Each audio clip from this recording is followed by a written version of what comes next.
What is up, everybody? This is me and Dean from the Outsiders Podcast, back in the booth, motherfuckers. We are ready to bring you some new content on a consistent basis, and just want to give a quick shout out to the fans for sticking with us during the times we didn't put out any content. We love you guys. We're sorry we haven't done much in the past. We've noticed that there are a lot of other podcasts out there that have either dwindled away, just aren't a part of the podcast world anymore, but not the Outsiders Podcast, and more importantly, not KliqPod Inc. We are back. We'll give content every week. Keep on the lookout for regular reviews from JG, Monday Night Raw, Tuesday night SmackDown Live, NXT on Wednesday night. I will be doing A to Z pay-per-view coverage, everything from WCW, WWE, and ECW. And this show is the start of one of those. So I'm going to go ahead, and the very first pay-per-view I will be covering, ECW's Anarchy Rulz 1999. Now this was September 19th, 1999, Chicago, Illinois, and it was a pretty interesting pay-per-view. It was at the height of what ECW is all about, and some would say the height would be 96, 97, which I would technically agree with, but I would say that 99 was a key year for ECW.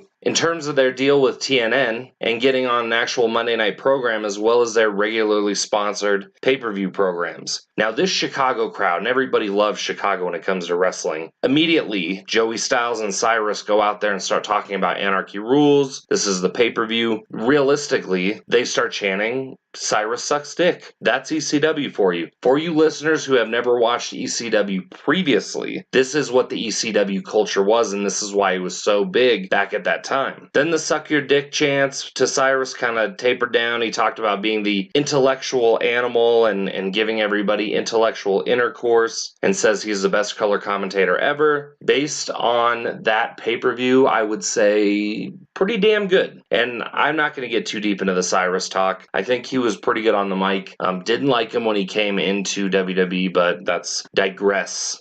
Let's go ahead to match number 1, Lance Storm with Dawn Marie versus Jerry Lynn. Now, if for those of you who don't know who Jerry Lynn is, or Lance Storm for that matter, when you think of Canada, you think of Bret Hart, you think of Owen Hart, Jim the Anvil Neidhart, British Bulldog. A lot of people don't really think Lance Storm unless you're really deep into wrestling itself as a fan. Now, Lance Storm is one of those guys who is very technically sound. Just to the right of him, his opponent, Jerry Lynn, how do I put it? Jerry Lynn was Kenny Omega before Kenny Omega, if that makes sense. Jerry Lynn was Daniel Bryan before Daniel Bryan, just on a much smaller stage than those two. So that's why Jerry Lynn never got super popular. However, having two technicians in the ring at the same time, perfect opening match. They start very technical, very crisp. Lynn had some springboard drop kick like Jericho at a young age.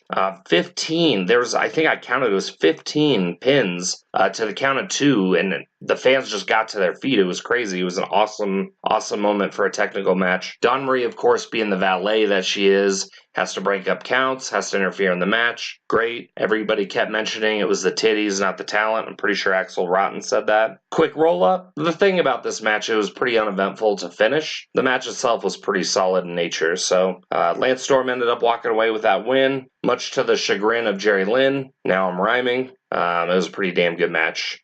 Wish the ending was a little bit more intense. The next match was a little strange. I don't know if you could call it a match. Simon Diamond, who is a new up-and-comer for ECW, essentially came out and said he had no tag team partner. And he said no man could wrestle with him. Enter Jazz, and for those of you who don't know, Jazz was a big women's wrestler in WWE as well. She was a champion. I believe her and Trish Stratus had a few matches. Jazz came out and said she was going to be the partner, and of course, Simon Diamond was doing his Simon Says routine, talking about how she needs to get her flat chest and her ghetto booty out of here. She took exception to that.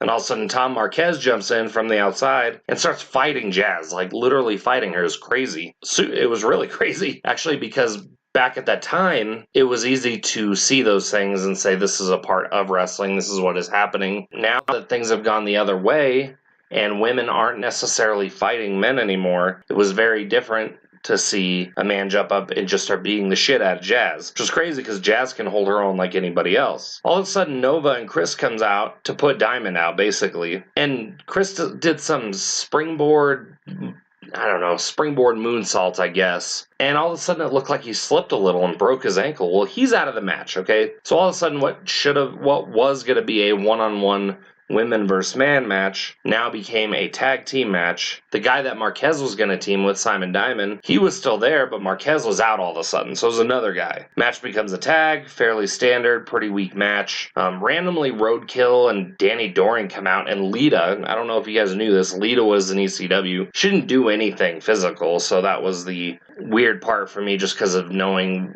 what type of career she's had. Comes out, they start just blasting everybody, you know, with all these shots, and Roadkill's a huge guy, huge fat guy. So he's throwing down some stuff. All of a sudden, in the midst of all this chaos, whether you know there's a match going on or not, New Jack's music hits. For those of you who don't know New Jack, he basically tries to murder people in the ring. And that's not necessarily an exaggeration. He stabbed people in the ring to the point where it was almost like they were going to die. This is not a fabrication. This is not wrestling's fake. This is New Jack basically kills people in the ring. He comes out with a cart full of trash. A lot of it's weapons, which if you see that, I don't know if you guys understand modern day and past day horror movie characters who are like Freddy Krueger and Mike Myers and all those. New Jack's up there with them. Okay? New Jack comes out with weapons, starts blasting people with chairs. For those of you who don't know, which is I actually enjoy, New Jack's music plays all the way through him beating the shit out of people, which is crazy. He starts blasting people with these nasty headshots with all these weapons. Starts playing the guitar, hitting guys with a guitar. He uses a staple gun. He puts a metal sign on a guy's dick and then uses a pull cue to smash it. That's New Jack. All of a sudden, New Jack's in the back. Pay-per-view moves on. I don't know if you guys have seen ECW's One Night Stand, the very first one in 2005, which happens to be one of my favorite pay-per-views and can't wait to get there to cover it. There was a match with Little Guido,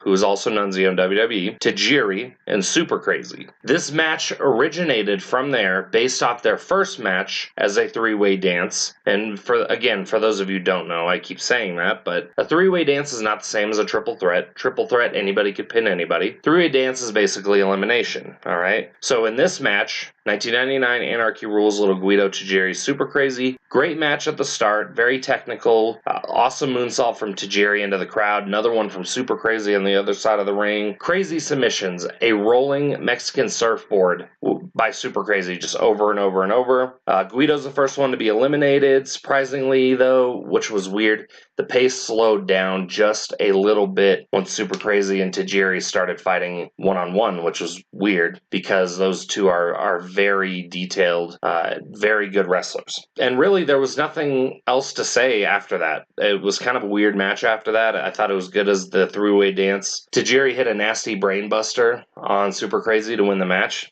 That was a pretty decent ending. So all of a sudden in the back, Steve Corino is with Rhino, starts shooting on the Insane Clown Posse. Again, for those of you who do not know, the Insane Clown Posse was a part of wrestling back then. Fun fact, FF, a little double FF. Saying that ICP wasn't going to make it to ECW, they're going to stick with WCW, big loss, who cares? And then they're going to fight for the tag team titles. That was it. Next match, Just Incredible versus Sabu. Now, I would have to go on record by saying this was the best match of this pay-per-view. Just Incredible, part of the Impact Players with Lance Storm, and Sabu, crazy as fucking shit, right? So Just Incredible comes out, takes out a piece of paper and says, hey, I have a restraining order against Sabu. Interestingly enough, the ref looks at it and tells everybody, I'm sorry to say, Chicago, but this is a legal binding contract or a legal binding piece of paper. And then he tells all the fans, but guess what? This is Anarchy Rulz. There's no rules. There's no law. In the very first time ever, and maybe it's because I didn't pay that much attention to ECW back then, the ref got over it at a pay-per-view, which was crazy to see, in Chicago. So the ref says it's binding. Just Incredible lights up the announcer with a kendo stick, lights out. Sabu appears and just starts beating the shit out of Just Incredible. Of course, they're quick to the outside. Incredible puts Sabu through a table off the top rope. Sabu went through a table and looks like maybe he lacerated his midsection. And then all of a sudden I look, Incredible has a huge cut over his eye, so they're both bleeding.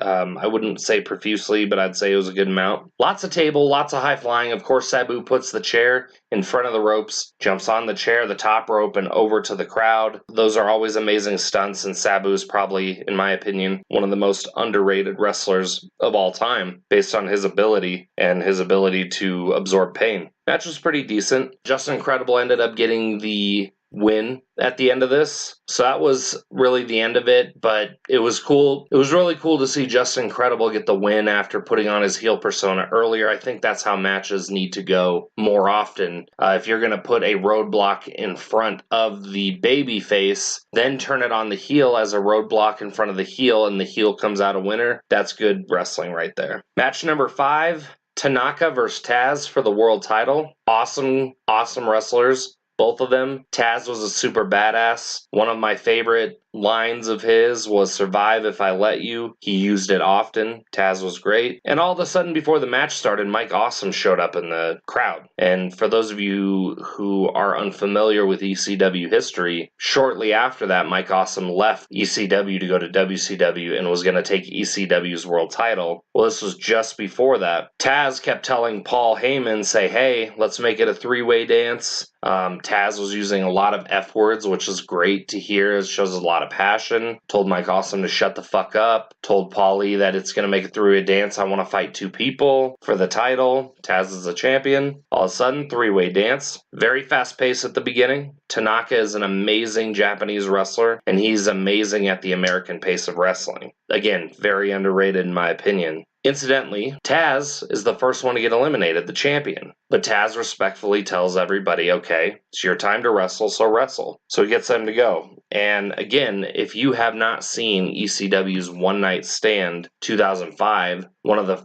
the matches in that pay-per-view was Mike Awesome versus Tanaka. And it was a fucking violent match. And just like that match, it originated from this match at Anarchy Rulz. I'm talking chair shots without protection for days.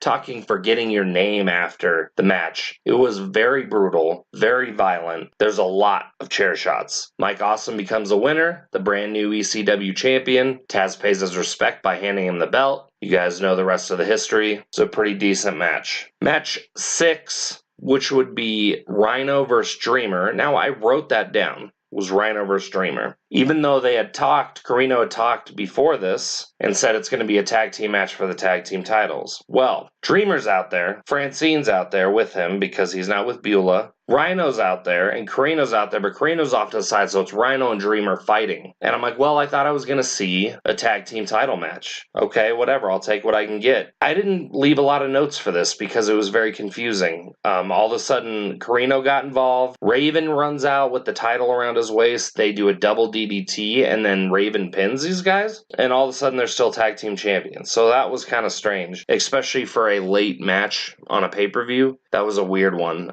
I couldn't tell if it was a legit match or if it was a singles. The bell rang as a singles match, ended as a tag match, if that makes sense. So Axel Rotten comes out, starts talking shit. That's Axel. For those of you who don't know, he passed away a while ago. Made famous by the Japanese death match or is it the Taipei death match where they glued glass to each other's fists? Oh my god. That's ECW. So he comes out, he's talking shit. All of a sudden, the Impact players come out. They start fighting for no reason. And all of a sudden, the Impact players are gone, and Axel's asking for RVD to come out and fight Balls Mahoney. Even Cyrus is like, what is he, booking matches now? Which I was like, yeah, what is that? And all of a sudden, RVD comes out, puts his TV title on the line against Balls Mahoney. The match was okay. There's one point where Balls Mahoney Irish whipped RVD into a guardrail and RVD flipped over and landed on his head. That looked really rough. Of course, it was, if you guys ever see famous ECW tape where RVD stands on the top rope and does a front flip into the crowd, that is that footage from that pay-per-view. And just some nasty chair shots from Balls Mahoney. That's just what he's famous for. And at the end, it was RVD with the win to retain his TV title. But that match, I didn't watch ECW TV, so I can't tell you if that match was advertised or not. But the way that they showed it, it gave me a very strange feeling like, oh, am I watching something special? Am I watching something that wasn't scripted? And Paul's just like, hey, go send these guys out. I don't know. Either way, not going to rate these pay-per-views from A to Z, but wanted to start with the very first one, Anarchy Rulz ECW 1999, emanating from Chicago, Illinois. Decent pay-per-view. For those of you who are not familiar with ECW culture, please go to the WWE Network, subscribe, and watch all the ECW pay-per-views. For the most part, they are pretty amazing. and you'll always find a gem of a match somewhere in there. And the gem of the match in this pay-per-view is Justin Incredible versus Sabu. Stay tuned for the next pay-per-view review from A to Z. Next in line would be WWE's Armageddon 1999. For me and Dean, this is the Outsiders Podcast. Don't forget to click like, subscribe if you're on YouTube, iTunes, Podomatic. Give us a shout, be a part of the TOP family, be a part of the KliqPod family, and I'll see you guys later.